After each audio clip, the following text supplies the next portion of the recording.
S'il y a bien un truc que presque toute la presse et presque tout le monde s'accorde à dire, c'est que Ready Player One est une putain de tuerie. Et évidemment, je les rejoins, ok? Non, parce que, on va pas se mentir, un film qui parle de la VR, qui est bourré de références à la pop culture, et qui est innovant, même si l'idée vient d'un livre à la base, ok? Mais qui est innovant, donc un film innovant au cinéma, bah c'est oui. Pourquoi je l'aimerais pas? Alors, il peut y avoir plein de raisons pourquoi je l'aime pas, et on va y venir. Mais c'est oui. Donc, si vous aviez un doute pour le voir, vous faites pause. Et vous allez le voir tout de suite. La VR ou la réalité virtuelle pour ceux qui vivent dans une grotte, désolé, mais même mes parents en ont entendu parler, d'accord? C'est un truc en pleine expansion, et je pense que ça représente quand même le futur. Le futur. Tout court. Enfin voilà, le futur. En termes de jeux vidéo ou juste d'expérience multimédia, enfin... ça va se démocratiser de ouf. Pour l'instant, ça coûte encore assez cher, mais viendra le temps des rires dans les champs, non, c'est pas ça. Mais viendra le temps où vraiment, ce truc-là, tout le monde en aura, et ce sera giga bien fait. Parce que pour l'instant, on voit encore les pixels de... enfin, voilà, c'est pas encore super bien fait. Même si, il y a plein d'expériences avec le HTC Vive, je crois. J'ai pu en tester une, et rien que ça, c'était un truc ultra basique, hein. C'était juste un archer tiré sur les bonhommes qui arrivaient, mais t'étais à fond dedans. Et tu te déplaçais, ça se déplaçait, enfin c'est vraiment impressionnant. Et du coup, je pense que c'est le futur. Mais alors du coup, pourquoi est-ce que Ready Player One est une putain de tuerie? Je sais pas si vous vous souvenez, mais quand Avatar est sorti, ou Jurassic Park, c'était genre vraiment des films événements.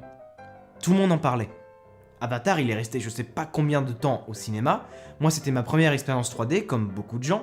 Il est sorti quand j'avais, je sais plus, peut-être 12 ans, un truc comme ça. Et donc c'était l'un des plus gros films que je voyais, que j'avais vu jusqu'à maintenant. Et on va pas se mentir, ce film il a quand même posé ses couilles sur la table, même si le scénario, c'est rien de ouf quoi, c'est genre Pocahontas mais dans l'espace. Voilà, si vous réfléchissez bien, c'est Pocahontas dans l'espace. Mais ce film a posé ses couilles par rapport au cinéma parce que James Cameron a totalement révolutionné le cinéma avec ce film.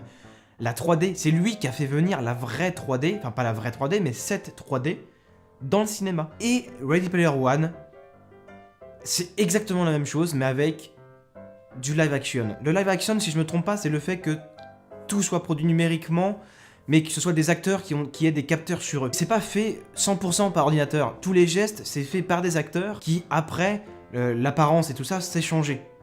Mais le live action, c'est les mouvements captés par des ordinateurs, mais qui sont posés sur des acteurs. Et, on va pas se mentir, le film est quand même presque 80% du live action. Et c'est bien fait. Spielberg, il pose ses couilles sur la table en disant « Regardez mes effets spéciaux, c'est les meilleurs jusqu'à maintenant, niquez vos races. » Alors même s'il y a plein de films dont les effets spéciaux vont rester dans l'histoire, ce film-là va rester dans l'histoire. C'est obligatoire.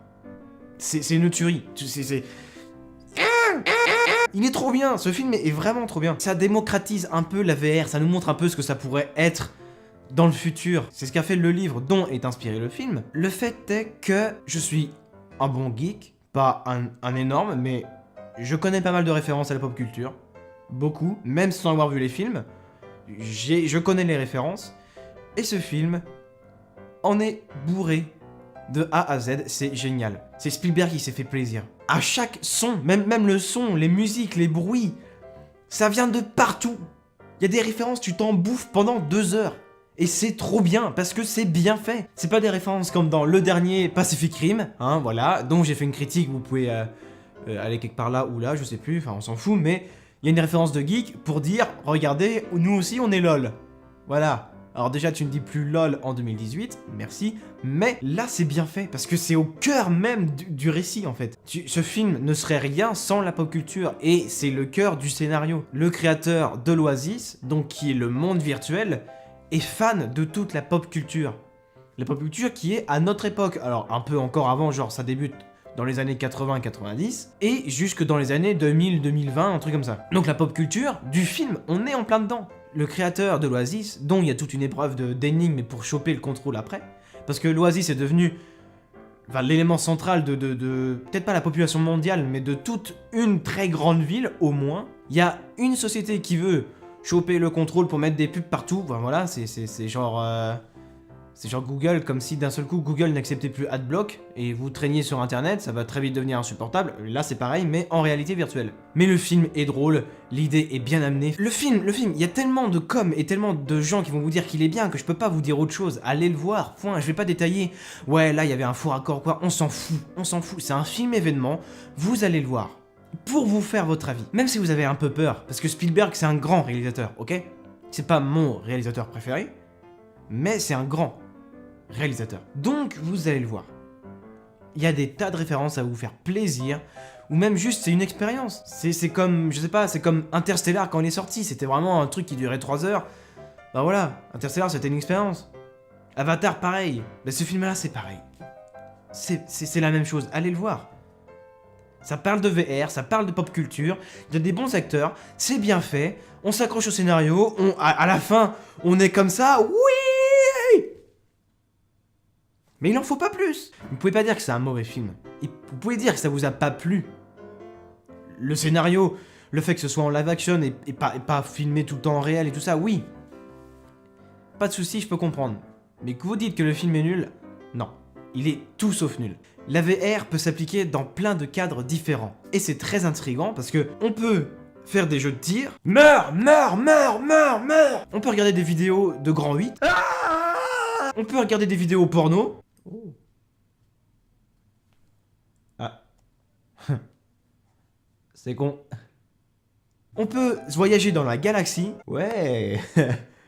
Pas mal. Enfin, on peut tout faire avec la VR. Et en sortant de Ready Player One, j'étais comme un gosse. J'avais envie de vivre dans la VR toute ma vie. Il y a Martin Freeman qui est dans le film. Martin Freeman, alors même si à un moment il a un maquillage de vieux, ça pouvait faire peur, mais non. Ça passe très bien. Martin Freeman est toujours convaincant dans tous les rôles qu'il fait, je l'aime d'amour. Steven Spielberg, je t'aime, viens, on fait des bébés, il y a aucun souci. Il y a quelques incohérences. Voilà, ok, quelques points négatifs. Vous voulez des points négatifs? Je vais en donner, pas de souci. Des points négatifs, il y a des incohérences, genre, ils disent qu'il faut un tapis pour courir. Très bien. À un moment dans le film, ils sont dans une camionnette qui roule, donc ils sont en VR dans une camionnette qui roule. Hashtag Inception, ils rêvent dans un bus qui va dans l'eau. Vous avez la ref? Très bien. Donc ils sont dans un camion qui roule sans tapis où ils courent, alors qu'ils courent. Dans le jeu. Parce que pour courir dans le jeu, il faut courir dans la vraie vie. Bon. Incohérence. Pareil. Il y a un moment, on voit des groupes de gens avec des casques qui courent dans la rue avec le casque VR, c'est-à-dire qu'ils sont dans le jeu. Vous imaginez une escouade de police avec leur flingue qui court dans la rue pour empêcher une catastrophe. Bah c'est le rôle qu'ils ont en jouant, sauf qu'ils courent dans la vraie vie, dans la vraie rue. Alors, à quel moment ils se bouffent pas une voiture? Je sais pas. Voilà. Bon. Pareil, il y a un mec qui est dans une bulle. Il est allongé pour jouer et il court quand même. Bon, ok. Il y a des incohérences. Mais il y en a tellement peu. Il y en a peu et elles sont minimes par rapport à ce que le film nous donne. Par rapport à ce que le film a envie de nous raconter. Donc, ben on s'en bat les reins. Tes incohérences, tu te les gardes de côté et tu regardes le film. C'est dingue à quel point je manque d'arguments, mais ça prouve que le film est bien. Généralement, quand un film est mauvais, j'ai des trucs à dire. Mais là, j'ai pas beaucoup de points négatifs. J'ai pas de points négatifs à lui donner. J'ai des incohérences, des défauts, mais c'est pas des points négatifs. Le jeu d'acteur est convaincant, les effets spéciaux, bah évidemment, qui sont très bien. Le scénario, il est prenant. Il y a des petites facilités scénaristiques. À la fin, c'est... Bah, je vais pas vous raconter la fin, mais c'est genre... C'est facile, voilà. Mais c'est tout. Mais le film est bien. C'est une expérience à vivre. Je vous en prie. En ce moment, il n'y a pas grand chose au cinéma, donc allez le voir. Ok? On fait comme ça. C'est bon, vous avez tout ce qu'il vous faut?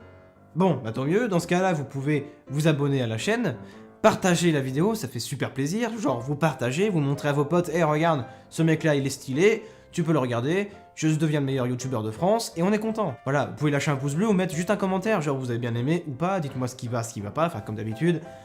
Les retours constructifs sont toujours la bienvenue. Quant à moi, je vous dis à la prochaine. Et surtout... Eh bah, surtout rien. Allez au cinéma, quoi.